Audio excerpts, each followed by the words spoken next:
আমি নিজে বলছি, আমার বুঝ হওয়ার পরে আমি কারো জন্য এতটা কাঁদি নাই। আমি আমার এই নওজোয়ান শহীদ শরীফ উসমান হাদি রাহিমাহুল্লাহ তাআলা, তার জন্য আমার চোখের পানি যেটুকু পড়েছে। আমার শায়েখ আল্লামা মুফতি মুশতাকুন নবী কাসিমি, আমি তাকে দেখছি বাচ্চার মতো অজরে কাঁদছে। একসাথে ভাত খাইতে বসছি, ভাতের থালার সামনে পর্যন্ত হুজুরে দেখছি কাঁদতেছে। কয় মাওলানা, আমি তো ছেলেটারে ভুলতে পারছি না। তাইলে বলো ভাই, এত মানুষের চোখের পানি ঝরছে একজন ইমানদার যুবকের জন্য, তোমরা দেখছো বাবা। অতএব তোমাদের কাছে বলি, বাপ, মরিলে এমন মরাই মইরো, বাঁচলে এমন বাঁচাই বাইচ। এই পৃথিবী তোমারে মনে রাখবে না রে আব্বা। এই নারী, ছবি, মোবাইল, অশ্লীল দৃশ্য, জিনা, ব্যভিচার, মদ, জুয়া, বন্ধুদের অসৎ আড্ডা, রাত্র দিন মোবাইলের আসক্তি, আর এক ওয়াক্ত নামাজের সেজদা নাই।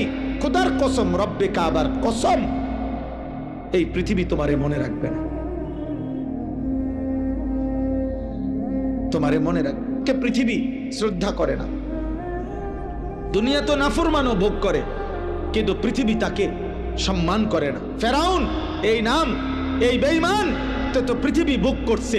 সে তো বাদশা ছিল, কিন্তু আজকের পৃথিবীতে কোনো মানুষ মুসলমান দূরে থাকবে, এটা কোনো মানুষ কোনো কুত্তার নামও রাখে না ফেরাউন। এই পৃথিবীর কোনো কুত্তার নাম নাই ফেরাউন। এই পৃথিবীর কোনো কুত্তার নাম নাই নমরুদ। এই পৃথিবীর কোনো কুত্তার নাম কেউ আবু জেহেল রাখে না।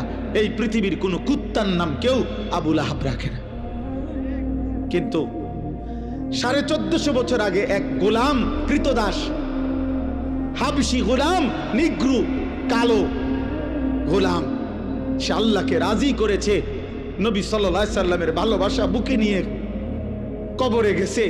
আজকে 1450 বছর পরেও পৃথিবীর লক্ষ কোটি ইমানদারের সন্তানের নাম বেলাল। বেলালের কোনো আঞ্চলিকতা নাই, বেলালের কোনো সীমানা নাই। বেলাল সারা পৃথিবীর, আবু বকর সারা পৃথিবীর, ওমর সারা পৃথিবীর। 1000 বছর পরেও ইনশাআল্লাহ মনে রাখবা, এই মাটির যদি আরো 1000 বছর পরেও এই জমিন, আমার বাংলার জমিন টিকে থাকে, তো 1000 বছর পরের বাচ্চাটাও ইনশাআল্লাহ শহীদ শরীফ উসমান হাদির নাম জানবে, ওকে চিনবে, ওকে চিনবে। জুনায়েদ বাগদাদির নাম সবাই জানে, বাগদাদের আর কোন ধনীর নাম কেউ জানে না। বাইজিদ বোস্তামের নাম সবাই জানে, বোস্তাম নগরীর কোন সম্পদশালী ক্ষমতাধর ব্যক্তির নাম কেউ জানে না। আব্দুল কাদের জিলানী রাহমাতুল্লাহ আলাইহির নাম সবাই জানে, কিন্তু ওনার ওই বাগদাদের, ইরাকের ওই সময়কার কোন ধনাঢ্য ক্ষমতাধর কোন ব্যক্তির নাম পৃথিবী জানে না। রাবেয়া বসরির নাম সবাই জানে, কিন্তু ওই জামানার কোন সুন্দরী রূপসী নর্তকীর নাম পৃথিবী জানে না। বেঈমানের নাম থাকে না, নাফরমানের নাম থাকে না, ইমানদারের নাম কলিজায় কলিজায় বসে যায়। ইমানদারের নাম আরশে আজিমে লেখা হয়ে যায়। ফেরো, তুমি ফেরো, আল্লাহর দিকে ফেরো, আল্লাহর দিকে ফেরো। আমি বড় আশাবাদী, একটা নওজোয়ান ফিরবে। আগামী দিনের স্বপ্ন দেখি আমরাও থাকবো না। এই আমগরও অনেকে বলে এই হবে সেই হবে, সতর্ক থাকেন, সাবধানে থাকেন। আরে গুলি করবে, এই তো খুন করে ফেলবে, গুম করে ফেলবে, এই পৃথিবীর থেকে হত্যা করে ফেলবে। আমি তো স্পষ্ট বলছি, যাই করো বেঈমান, যাই করো যেই কোনো আলেম, যেই কোনো ইমানদার, যেই কোনো সাহসী মোজ বাংলার স্বাধীনতাকামী আধিপত্যবাদ বিরোধী বাংলার যেই কোনো ইমানদার যুবককে যাই করো, গুলি করো, খুন করো, শহীদ করো, হত্যা করো, গুম করো, হারিয়ে ফেলো, আর কোনো আলেমকে যাই করো, শেষ পর্যন্ত তাকে তো তুমি আল্লাহর কাছেই ফেরত পাঠাইবা। আর ওই মালিক ইনসাফ করবেন, ইনসাফ করবেন, তিনি জুলুম করবে না। ঘুরে এগারাই আমারে কই ফাটাইবা? আল্লাহর কাছে তো ফাটাইবা, আর কি খালাস। আর অসুবিধা কি বেটা? হ্যাঁ, গুলি করো আর ফাঁসি দাও, পাঠাইবা কার কাছে? তো সারছে তো, উনি তো সব দেখছে, উনি তো সব জানে, উনি তো জুলুম করবে না। আল্লাহ জুলুম করবে? খালাস, আর চিন্তা কিসের? পরিবার, বিবি বাচ্চা কিচ্ছু হয় না। আস্তে আস্তে কাব্যে কুব্বাইয়া দাঁড়ায় যায়, সবে জিন পার হয়ে যায়। কত এতিম বাচ্চা, কত বিধবা নারী এই পৃথিবীতে শেষ পর্যন্ত আল্লাহর দয়ায় টিকে গেছে। এতিম মানুষ পৃথিবীতে বাঁচে না, এতিম মানুষ গদ্দুয়ার করে না, এতিম মানুষ বিয়া করে না। তো কি হইছে? কি হইছে? শহীদ শরীফ ওসমান হাদির ছেলে 8 বছরের মাসুম বাচ্চা মরবে না। আল্লাহ চাহে তো আমরা দোয়া করছি সে যেন আগামী দিনে মাহাদির সৈনিক হইতে পারে, তার হাতে আজাদির ইতিহাস যেন রচিত হয়। এজন্য তোমরা কিশোর, তোমরা যুবক, তোমরা শপথ নাও, শপথ নাও। একটা গুলি জানো, একটা গুলি, একটা বুলেট তোমাদের লক্ষ কোটি যুবকের ঈমান যেন দুর্বল না করে। তোমরা মাটির আজাদি, মাতৃভূমির আজাদি বলে দাও। আধিপত্যবাদের দোসরদেরকে তোদের সংখ্যা বেঈমান বেশি হইতে পারে, কিন্তু আমার মাটিতে ঈমান বেশি।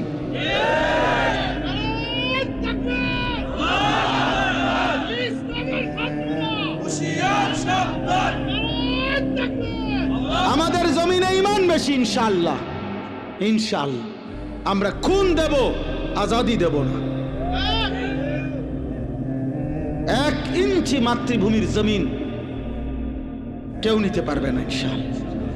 যে পরিমাণ যুবক দরকার রবের ইশারায় তুমি জানবাও না, ইমানদার যুবক ঠিকই আছে, ছিল, থাকবো ইনশাআল্লাহ। এমন অনেক ছেলে আছো, শোনো মিয়া আমার কথা শোনো। নবী তো সেদিন আবু বকরকেও দাওয়াত দিছে, আবু জেহেলকেও দাওয়াত দিছে, ওমরকেও দাওয়াত দিছে, আবু লাহাবকেও দাওয়াত দিছে, দিছে না? কথা বলে না তো? আল্লাহর পাক যেন বন্ধুকে বলছে, বন্ধু দাওয়াত আমনে সবাই রে দেন, লোক নিমু আমি। লোক নেব কে? আমি লোক নেমু। কারে কারে লাগবে ইসলাম বিজয়ের জন্য সেটা আমি নেব, আমনে কইতে থান, আমনে কোন? তো আল্লাহ পাকের নবী দাওয়াত তো দিছে সবাইকে।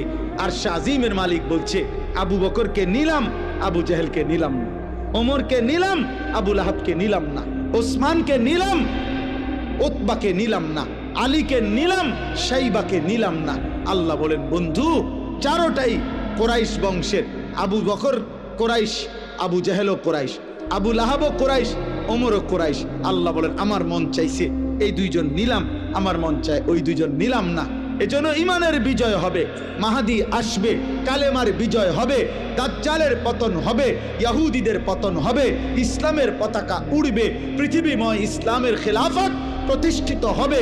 খোদার কসম, এ তোমার নবীর কথা, এ আমার নবীর কথা, এ কায়নাতের নবীর কথা, এ রাহমাতুল আলামিনের কথা। তিনি বলছেন, যদি ইসরাফিল ফু দিতে আর 1 দিনও বাকি থাকে, তবুও উম্মত মনে রাখো আমি রসুল বলে গেলাম, মাহাদি আসবে, দাজ্জাল প্রকাশ পাবে, মাহাদি তাকে হত্যা করবে, আর কালেমার পতাকা পৃথিবীময় উড়বে। আমার নবী সাল্লাল্লাহু আলাইহি সাল্লামের কথা মিথ্যা হবে? সত্য হবে? হবেই হবে ইনশাআল্লাহ।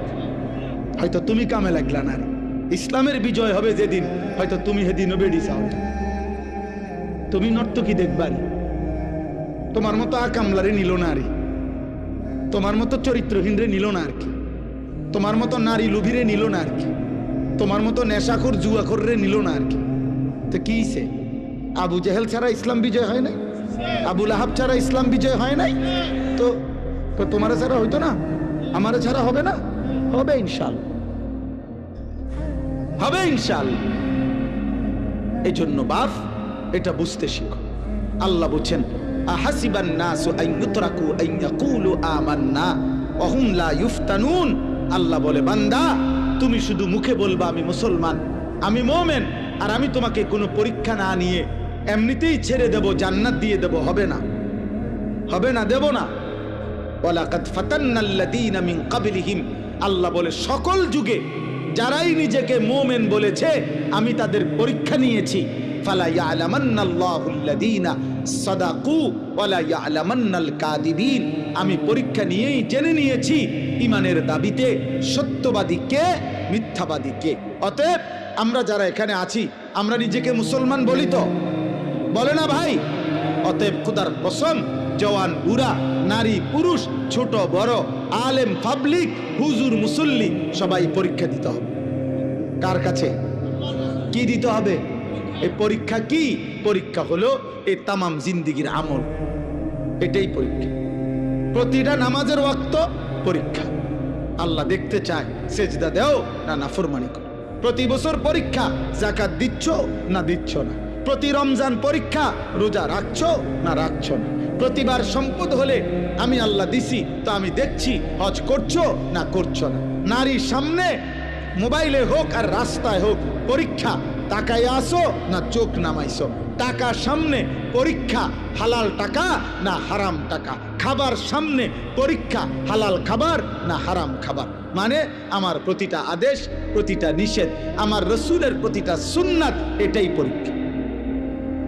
পরীক্ষা কোনটা তাইলে? এই জীবনভর ঈমান আমলের পরীক্ষা। আল্লাহ বলেন তুমি পরীক্ষা দিতে হবে। পরীক্ষার মাধ্যমে আমি আল্লাহ জেনে নেব। পরীক্ষা চলবে মৃত্যু পর্যন্ত। কোন পর্যন্ত? এজন্য তাফসীরের মধ্যে আছে দুনিয়াকে বলা হয় দারুল ইমতিহান, পরীক্ষার ঘর। আখিরাতকে বলা হয় দারুল জাযা, ফলাফলের ঘর। দুনিয়াকে বলা হয় দারুল আমাল, আমলের ঘর। আখিরাতকে বলা হয় দারুল হিসাব, হিসাবের ঘর। আমল এখানে, হিসাব সেখানে, পরীক্ষা এখানে, ফলাফল সেখানে। ফলাফল শেখা। এজন্য পরীক্ষা দিতে হবে আব্বা, পরীক্ষা দিতে হবে, পরীক্ষা দিতে হবে। নবী সাল্লাল্লাহু আলাইহি সাল্লামের একটা একটা সুন্নাত মানতে হবে। আমরা এই জন্যই বলি, আমি ব্যক্তিগতভাবে কোনোদিন এই দ্বন্দ্বে বিশ্বাসী না। ওই ধাক্কা ধাক্কি ঠেলা ঠেলি, তার লগে তোর লগে আপনি কথায় কথা বহস করে এলাম, আয় বেড়া উড়াইলাম, বেড়া কেডা আস না, উড়ানের দরকার আপনি জায়গার থাকেন। কীর্তন উড়াইতাম আমি হুদা কামে? আমি এই পদ্মারিত নাই। আমার জীবনে কোনোদিন আমি বাংলাদেশের কোনো বক্তা, আলহামদুলিল্লাহ আমার স্যার, আমি ওইখান থেকে রওনা, আমার ওইখানে পৌঁছতে দেরি হয়েছে জ্যামের কারণে, এই জন্য আমার এখানে আসতে দেরি হয়েছে। তো আমি মনে মনে নিয়ত করছিলাম, ভাবতেছিলাম যে আমার আব্দুল বারী মাস্টার সাহেবরে আমি জানি গিয়া দেখিনি, কারণ এত রাত হয়ে গেছে, স্যারে জানি অসুস্থ, শরীর দুর্বলতার কারণে চলে গিনি যায়। আইসা দেখছি, ভাল লাগছে। তো উনি জানে ব্যক্তিগতভাবে আমার অনেক কথা, আমি ওনার সাথে কত সময় আগে বলছি, এখন আমি সময় পাই। আমার 21 বছরের ওয়াজের জীবনে ওই ছোট্ট যখন ছিল এই কামরুল পিচ্ছি, আমি তখনই ও আমার খেদমত করছে এই মাদ্রাসার সোনাকান্দা থাকতে। এখানে আমি আসছি। আমার 21 বছরের জীবনে গোটা বাংলাদেশের কোনো বক্তার সাথে আমার কোনো দিন কোনো তর্ক হয় না। তুমি কও শুনছুনি জীবনে কোন বাংলাদেশের কোনো বক্তা কোন লাইনের কারোর লগে আমার কোনো ঝামেলা নেই, কারোর লগে না। আমি কাউরে না আঘাত করি না, বলি না আর কিছু। আমি কিনতাম ভাই, আমি কথায় কথায় 1 লাখ টাকা চ্যালেঞ্জ করবো, কিনতাম 1 লাখ টাকা গরিব দুঃখীরে দিলে লাভ হইব। আমারটা আমি বলছি, আমনের বুঝে ধরছেন, হালাই দেন আমার এটা। আমনের যেটা বুঝে ধরছে আপনি এটা মানেন, কোনো অসুবিধা নেই। কিন্তু বিষয়টা হলো বাবা, রাসূলুল্লাহ সাল্লাল্লাহু আলাইহি সাল্লামের সুন্নাত মানতে হবে। ঠেলাঠেলি টানাটানির বিষয় না এখানে। এখানে সুন্নি ওয়াহাবির বিষয় না। আপনি সুন্নি ওয়াহাবি বাদ দেন, আপনি শুধু এটা মিলান যে হুজুর আমি আমার জায়গা থেকে রাসূলুল্লাহ সাল্লাল্লাহু আলাইহি সাল্লামের একটা একটা সুন্নাত আমি আমল করতেছি, জেনে জেনে শিখে শিখে, তাইলে সারব। আপনি নিজের লোক এটা বুঝ করে নেন। আপনার খাবার সুন্নত, বসার সুন্নত, শোয়ার সুন্নত, মিসওয়াকের সুন্নত, দস্তরখানের সুন্নত, রাতের সুন্নত, দিনের সুন্নত, ওযু, গোসল, পাক না পাক, হালাল হারাম আপনি মেনে চলতেছেন কিনা আপনি এটা বুঝ করেন, এটা মিলান, এটা মিলান, তাইলে চলবে। আল্লাহ আমাদেরকে তৌফিক দান করেন। তাহলে আমাদেরকে কি দিতে হবে বলেন না? পরীক্ষা। পরীক্ষা চলছে, পরীক্ষা চলছে। এবার শেষ কথা হলো, আল্লাহ বলেন আম হাসিবাল্লাযীনা ইয়ামালুনা সাইয়্যাতি আন ইয়াসবিকুনা সাআ মা ইয়াহকুমুন। ভয়ঙ্কর কথা আল্লাহ বলছে, বান্দা তোমরা যারা যারা গুনাহ করছো, পাপ করছো, তোমরা যদি ভেবে থাকো তোমরা যদি মনে করে থাকো পাপী যে আমি আল্লাহকে ডিঙ্গায় লাইবা, আমারে আড়াল করে ফেলবা, আমাকে ডিঙ্গাইয়া পার পাইয়া যাইবা, সাআমা ইয়াহকুমুন, এটা তোমাদের বড় নিকৃষ্ট মন্দ ভুল সিদ্ধান্ত। ভুল সিদ্ধান্ত। তুমি বোকামি করছো বান্দা যদি ভেবে থাকো। তুমি যদি মনে করে থাকো যে পুলিশের ফাঁকি দিয়া লাইছি, র্যাব টের পাইছে না, বিজিবি টের পাইছে না, মেম্বরে কইতারে না, চেয়ারম্যানে জানে না, আমার আব্বাই জানে না, আমার মায়ে জানে না, আমার বউয়ে টের পাইছে না, আমার জিফুতে টের পাইছে না, আমগো গ্রামের কেউ টের পাইছে না, খোদার কসম আল্লাহ বলেন এদের সাথে তুমি আমারে আন্দাজ করো না বান্দা, যে এতজনকে ফাঁকি দিছি আর কিটা আর কেডা। আল্লাহ বলে আর কেডা বোঝো নাই, আমি আছি না, আমারে ফাঁকি দিবা কেমনে, আমাকে ফাঁকি দিবা কেমনে? অতএব আল্লাহকে ফাঁকি দেওয়া যায়? আল্লাহকে ফাঁকি দেওয়া যায়? যায়। সর্বশেষ কথা হলো পঞ্চম আয়াত, মান কানা ইয়ারজু লিকা আল্লাহ ফাইন্না আজালাল্লাহি লাআতিন ওয়া হুয়াস সামিউল আলিম। ও মাওলা, আল্লাহ তো সুন্দর করে বলছে বান্দা, অতএব যারা জীবনভর ঈমান, ইবাদত, আমল, সেজদা, তাহাজ্জুদ, গুনাহ থেকে বেঁচে থেকে চুরি, ডাকাতি, জিনা, ব্যভিচার, মদ, জুয়া, সুদ, ঘুষ এগুলা ছেড়ে দিয়ে আমার বন্দেগী করে করে এই আশা করে বসে আছো যে আমি আল্লাহর সাক্ষাৎ পাইবা, জান্নাত পাইবা, এই আশায় আশায় যারা জীবনভর নেক আমল করে যাচ্ছ, আমি আল্লাহ ওয়াদা দিলাম আমি একজন ফেরেশতা পাঠাবো, মৃত্যুর ফেরেশতা মালাকুল মউত আজরাইল, সে তোমাকে নিয়ে আসবে আমার কাছে, আর আসলেই আমি জান্নাতের নিয়ামত তোমারে দিয়ে দেব। ফাইন্না আজালাল্লাহি লাআতিন ওয়া হুয়াস সামিউল আলিম।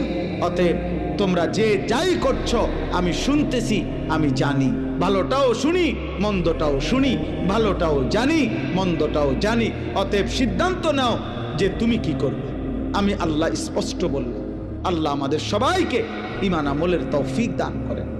বলেন ইনশাআল্লাহ, বলেন আমিন। আল্লাহ তাআলা এই মাহফিল কবরবাসীদের রুহের মাগফিরাত, জীবিতদের জীবন পরিবর্তনের মাধ্যম হিসাবে কবুল করেন।